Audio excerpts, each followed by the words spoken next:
Try this one on for size. Our sun's north and south poles are about to flip-flop. That's right, if you were near the sun and had your compass pointed north, the dial would actually swing south. Joining us today from the Goddard Space Flight Center in Greenbelt, Maryland, is NASA heliophysicist Dr. Alex Young. Thanks for joining us. Good morning. What is a magnetic field and why do we study them? Well, when you stick a magnet to a refrigerator, that happens because of this invisible field called a magnetic field. The sun has a magnetic field also.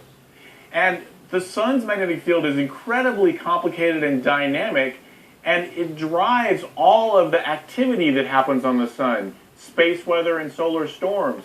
So we want to understand these magnetic fields so that we can understand these storms, why they happen, and how powerful they could be. What causes the sun's magnetic field to flip? Well, inside the sun, it's not a solid body, so it rotates at different speeds in different places, and this generates magnetic field via something called a solar dynamo. These magnetic fields are generated and they increase in strength rising to the surface, giving us sunspots, and this gives us the solar activity that we're talking about.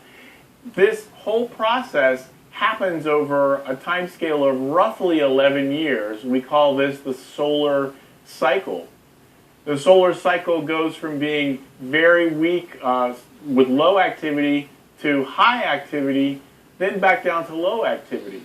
But what's exciting for us right now is that we are near this peak of activity, and what also happens with that is that the orientation of the sun's magnetic field reverses itself, switches places. And so this is what's happening right now because we are near this solar maximum period. What does this mean for the Earth? Well, all of this activity, solar flares, these bright flashes of light, or coronal mass ejections, which are huge explosions of material, they don't impact us directly, but what they do impact is our technology.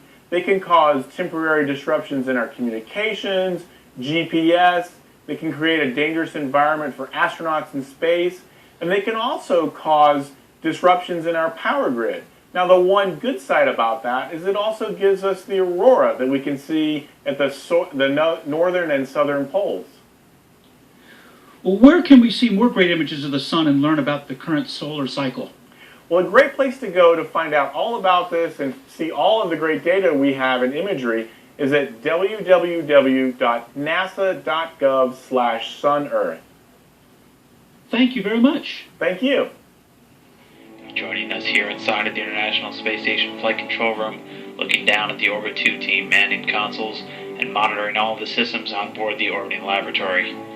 Today's team right now being led by Flight Director Chris Edlund there in the middle in that suit jacket, and joining him over on the left of the Capcom position, Josh Matthew, serving as the communications